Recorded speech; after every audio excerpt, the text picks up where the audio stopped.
Hola, muy buen día. Hoy me tocó también hablar de este tema que se llama El pastor enfrenta a un profeta falso. En estos tiempos creo que se está cumpliendo también muy fuertemente que hay personas que están distorsionando la palabra de verdad. Pablo le decía a Timoteo que fuera fiel y que se cuidara de toda esa gente que estaba trayendo un evangelio diferente, que estaba distorsionando y que estaba mal interpretando el evangelio del Señor. Había gente que se estaba basando en fábulas, en cosas irreales, en cosas de ficción. Hoy en día también es algo que estamos viendo. No podemos decir que no es así. La escritura habla de que lo mismo que fue es lo mismo que será y no hay nada nuevo. Entonces así sucede, pero nosotros tenemos que estar buscando la integridad, el estar dentro de lo que Dios nos manda, y por eso yo siempre les recomiendo a la gente: leamos la palabra, que es lo que nos va a mantener dentro de ese camino, de esa línea, ¿no? En esta ocasión vamos a resaltar un poquito, vamos a ahondar, más bien dicho, vamos a ahondar en los pasajes que hacen referencia de Balaam. Balaam fue un hombre que vivía en la ciudad de Moab, y ahí en Moab pues Dios estaba a punto de ejecutar un juicio a Moab por ciertas cosas, ¿no? Y Moab era una de las ciudades las que Israel iba a poseer en su conquista por la tierra prometida. Cuando Balac, rey de Moab, escucha que viene un pueblo para apoderarse de sus tierras, él le habla a Balaam y le pide que profetice en contra y maldiga a Israel. Una de las cosas que quiero resaltar en esta ocasión es que Balaam de alguna manera era alguien que Dios hablaba a través de él, y Dios le revelaba cosas. Es bien interesante imaginar y asimilar que mientras Dios estaba formando, estaba cumpliendo la promesa que le dio a Abraham de hacer una nación santa de sus lomos, mientras estaba trabajando con el pueblo de Israel, mientras lo rescataba de Egipto y andaban en el desierto y les entregó todas las leyes y lo declaró como la nación santa de él, en esas épocas también estaba Dios hablando a otros hombres, entre ellos Balaam. Lo que a mí me llama la atención es que Balaam era un hombre que trabajaba aisladamente, y creo yo que el estar aislados no es sano. Ese es el primer punto que yo veo negativo, que yo veo en contra de la historia de Balaam. Este estudio nos trata de hacer reflexionar: ¿era Balaam un profeta de Dios? ¿Era Balaam al principio alguien que sí hablaba lo que Dios le decía? ¿Tenía un llamado de parte de Dios? Es un estudio que nos insta a la reflexión sobre estos temas, sobre estas preguntas. Ok, yo quiero externar lo que pienso, lo que he razonado.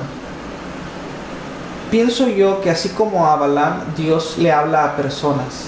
Dios habla con personas, les hace llamados a personas, pero a causa de la concupiscencia, a causa de la comunión parcial que tienen con Dios, es que no son capaces de mantenerse en la ruta correcta, sino que empiezan a desviarse porque se dejan guiar, se dejan llevar más por sus deseos, por su carnalidad. Entonces tenemos que tener mucho cuidado. Ok, pero antes de eso yo quiero resaltar el aislamiento y el marco en el que se desarrolla la vida de Balaam, o estas escenas que nos hablan un poco de Balaam. Balaam era un hombre que de alguna manera profetizaba lo que Dios le decía, pero estaba aislado. En la actualidad, creo que debemos cuidarnos mucho como ministros, como pastores, como siervos de Dios, como líderes, de pensar que somos los únicos a los que Dios les habla. No puedo pensar yo que, no, pues mi ministerio, mi iglesia es lo único y no hay más. O sea, tengo que estar consciente de que Dios está llamando a diferentes personas. Cuando estaba Elías, y Elías le dijo a Dios: Señor, pues es que yo soy el único que queda. Dios le dijo: yo me he reservado a 7,000 hombres que no han doblado su rodilla ante Baal. O sea, que no podemos pretender, no podemos pensar que Dios nada más nos está usando a nosotros. No podemos vivir aislados pensando que solamente nuestro ministerio es válido. Tenemos que hacer fuerza con nuestros demás consiervos. Tenemos que hacer fuerza con el demás cuerpo de Cristo. También Pablo enseñó que unos hacen una cosa, otros otra. Somos como un cuerpo, unos son oreja, otros son ojo, otros son mano, otros son pie, pero a fin de cuentas todos somos parte de un mismo cuerpo y todos tenemos que cumplir una función. Yo miro a las personas que trabajan en casas de rescate. Es un ministerio que es muy necesario, y no puedo decir: no, pues es que mi ministerio, como es un ministerio más contemporáneo, eso es lo que ahorita Dios va a estar usando. No, porque hay personas que necesitan ser alcanzadas de las drogadicciones y que tal vez ellos no van a poder sentirse aceptados o integrados a una iglesia en otro contexto cultural, en otro contexto, no sé, de creencias o de interpretación, qué sé yo. Hay ministerios que están enfocados a los matrimonios, que están a la restauración de matrimonios. Hay otros que están enfocados al evangelismo, etcétera. Entonces no podemos estar pretendiendo que Dios ya no tiene más siervos, ya no tiene más ministerios, que solamente somos nosotros. Y Balaam trabajó de una manera aislada, estuvo trabajando de una manera aislada, pero también tenemos que resaltar que Balaam fue enseñado de alguna manera, no sé si directamente de Dios o de alguien más, no sé de dónde venía su instrucción, pero él sabía darle ofrendas a Dios. Él sabía más o menos los protocolos para hacer un sacrificio. O sea, que era un hombre que sabía lo que estaba haciendo, o al menos tenía nociones de lo que estaba haciendo. Él sabía que no podía hablar si Dios no le decía, y él no podía hablar lo que Dios no le había dicho. Él tenía que hablar íntegramente la palabra que venía directamente de parte de Jehová. Pero también vemos cómo él hizo altares, porque él sabía ofrecerle a Dios holocaustos, sabía ofrecerle sacrificios. Entonces, ese es el primer punto que quiero hoy resaltar, sobre que Balaam estuvo de una manera aislada.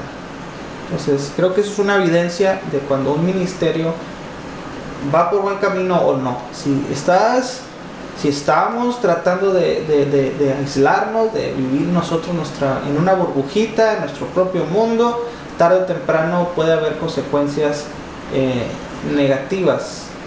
Dice la escritura también: no es bueno que el hombre esté solo. O sea, Dios siempre ha diseñado un plan de convivencia, un plan armonioso de unidad. Dice la escritura también que el Espíritu Santo se derramó sobre personas que estaban unánimes y juntos. O sea, no solamente estaban juntos, sino que estaban unánimes, pensando una misma cosa, anhelando una misma cosa, visualizando y soñando una misma cosa. Ellos querían más de Dios, querían hacer la voluntad de Dios, estaban juntos, pero no solamente juntos, estaban unánimes, y fue donde Dios derramó su Espíritu Santo. Entonces hay muchos ejemplos que nos dan luz a que no podemos estar aislados, tenemos que unirnos, tenemos que unir fuerzas con siervos del Señor. Otro punto es, otra de las preguntas es, ¿Balaam sí fue un profeta que Dios utilizó o no? Bueno, yo creo que sí fue un profeta que de alguna manera Dios usó. Dios lo usó como un instrumento para hacer algo y para dejarnos una enseñanza, pero estuvo cometiendo ciertos errores, y creo yo que número uno fue por la codicia. Él estuvo a punto de caer en este pecado de la avaricia y de la codicia. Otra de las cosas que yo veo que le afectó a Balaam fue que él perdió la comunión con Dios. Cuando pierde uno la comunión con Dios, no puede discernir cuál es el corazón de Dios, qué es lo que Dios quiere hacer. Entonces, al él no estar en comunión con el Señor, se le olvidó la esencia de Dios. Se le olvidó la esencia de Dios y empezó a orar, creo yo, innecesariamente. O sea, oró por algo que ya estaba resuelto por parte de Dios. Dios dice: no soy hombre para que mienta, ni hijo de hombre para que me arrepienta. Entonces él había dicho: yo no voy a maldecir a mi pueblo es bendito. Entonces cuando Balaam la primera vez va y consulta a Dios, porque Balac manda mensajeros y le dicen a Balaam: oye, Balac quiere que tú maldigas a un pueblo que viene contra él. Entonces, a ver, déjenme hacer oración, quédense aquí esta noche y yo mañana les digo qué me dijo Dios. Dios en aquella intervención le dijo que no fuera con ellos, no vayas con ellos y no vas a maldecirlos, porque esa nación, ese pueblo es santo y es mío, es bendito.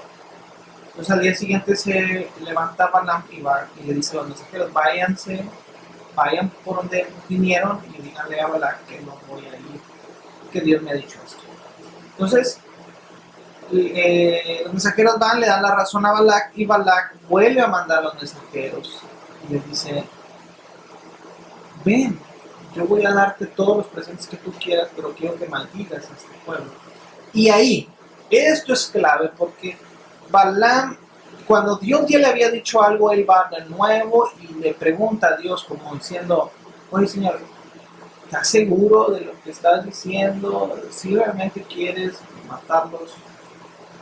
Digo, si realmente quieres bendecirlos, si realmente quieres acabar y matar a los de Moab, ¿es realmente lo que tú quieres?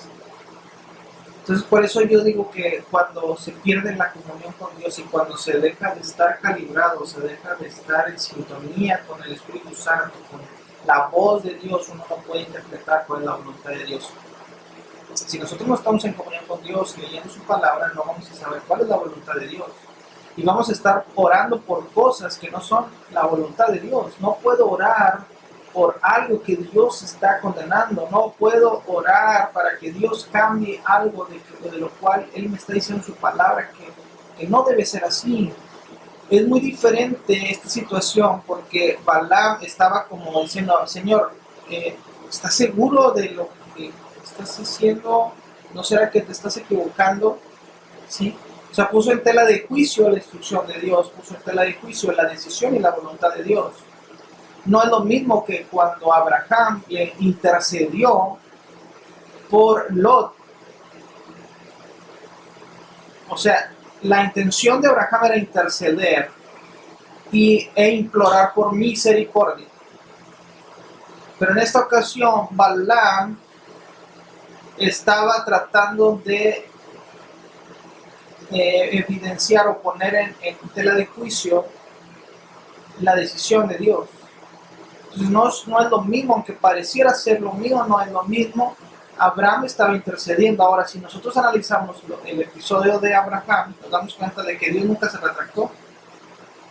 Aunque Dios dijo, por amor a 50 yo no las destruiré, por amor a 40 no las destruiré, por amor a 30, por amor a 20, ni siquiera por amor a 10 los destruiré, pero aún así los destruyó, porque Dios no es hombre para que mienta, ni hijo de hombre para que se arrepienta. Pero dentro de su juicio, en medio del juicio que él estableció o que estaba por ejecutar sobre Sodoma y Gomorra, rescata a Lot y a su familia.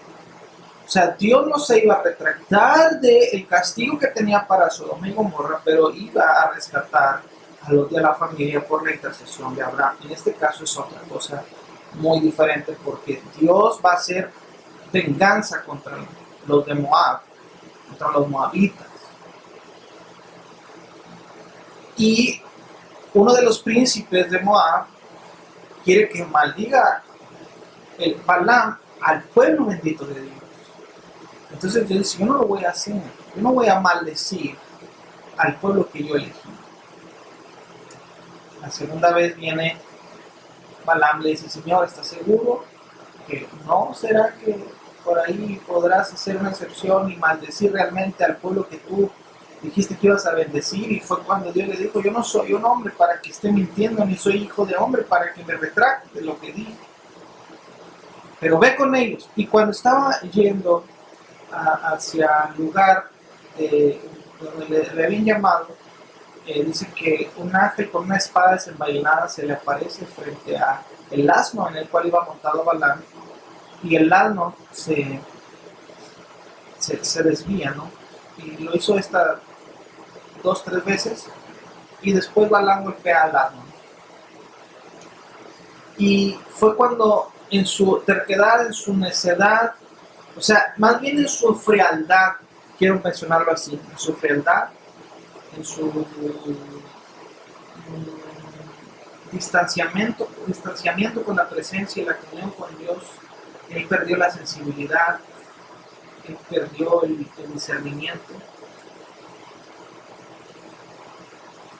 y ahora ya no podía percibir el mundo espiritual, no podía percibir la voluntad de Dios, lo que Dios estaba planeando, no lo podía percibir, y estaba cayendo en el error. Y le dice el ángel, me aparecí. Y vemos también aquí que Balaam, en lugar de tener temor a Dios, lo que fue es que tenía miedo. O sea, el propósito de obediencia de Balaam no era por temor o por respeto o por honra a Dios, sino era porque tenía miedo. O sea, él decía, yo no voy a hablar algo que Dios no me ha hecho que hable, pero porque le tenía miedo.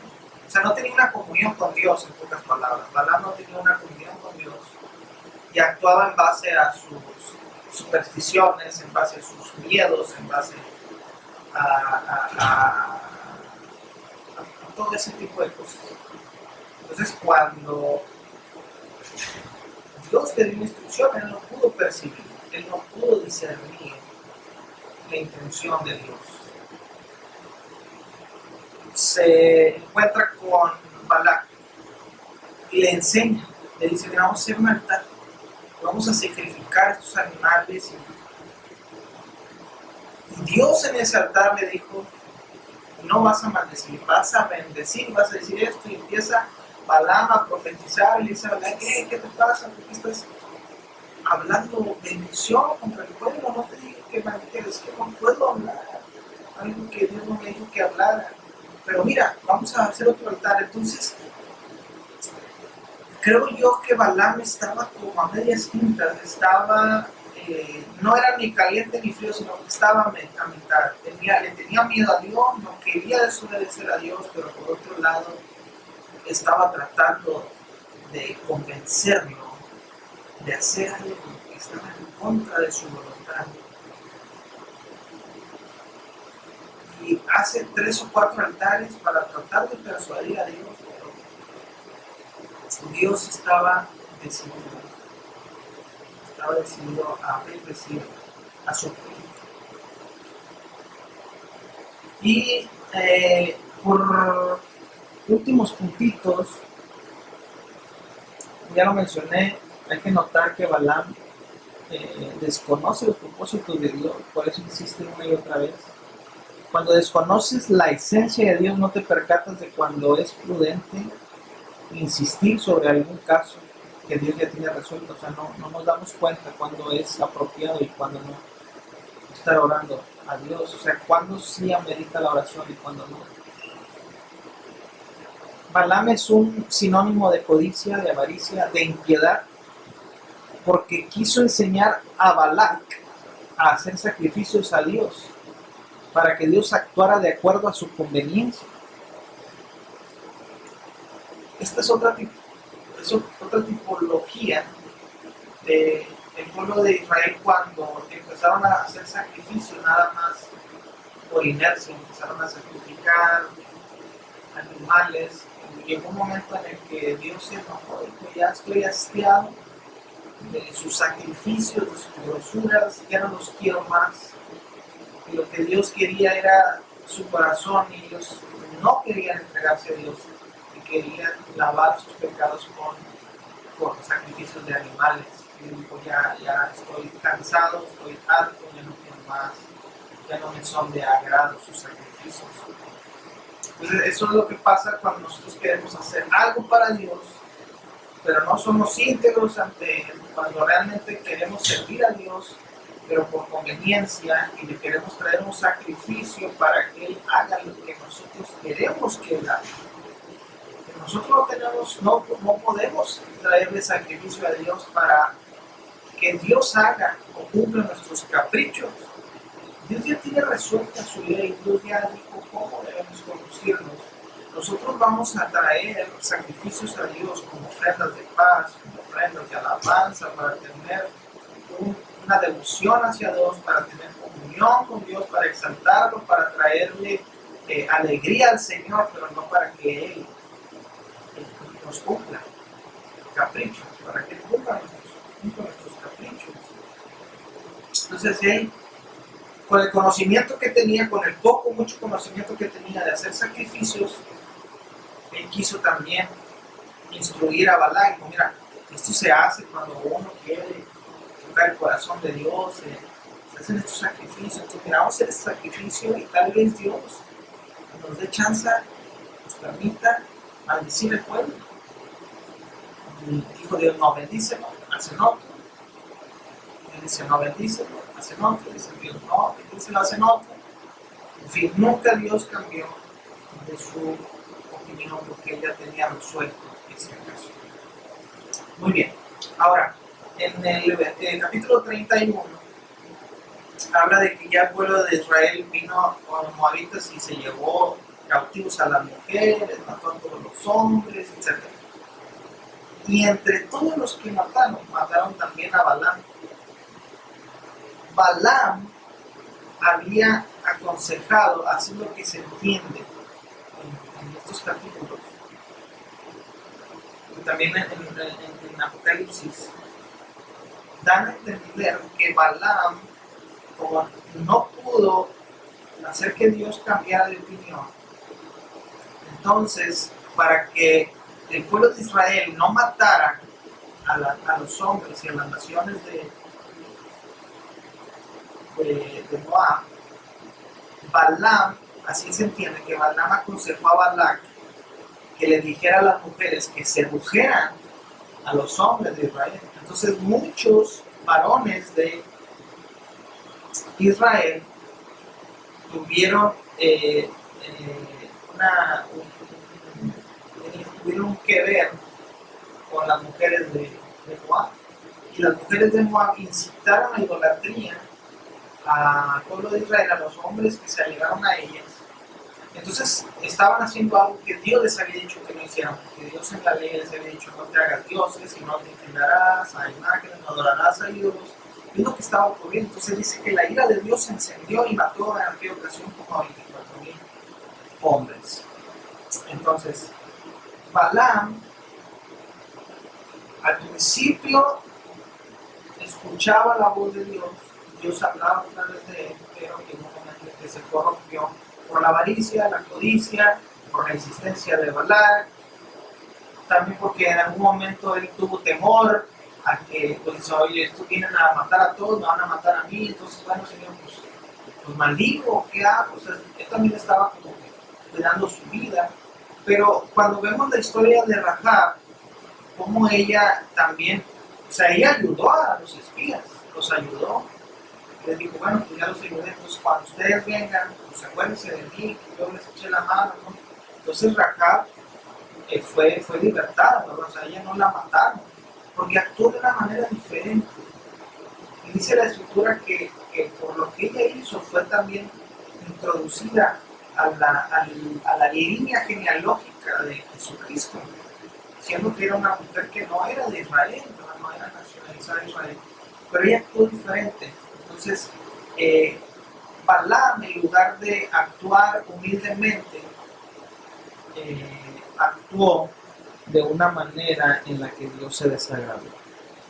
Entonces, bueno, pues esto es lo que sucede con Balaam. Es algo que sucede en la actualidad, donde hay personas que dan un mal uso del llamado, del llamamiento, del talento y del ministerio que Dios les ha entregado. Nosotros, aunque tengamos un ministerio, no es de nosotros, es algo que Dios nos dio, que tenemos que actuar y hacerlo de la manera que Dios nos indica. Gracias, mis amables compañeros, por escuchar esta exposición. Dios les bendiga. Seguimos en contacto. Hasta luego.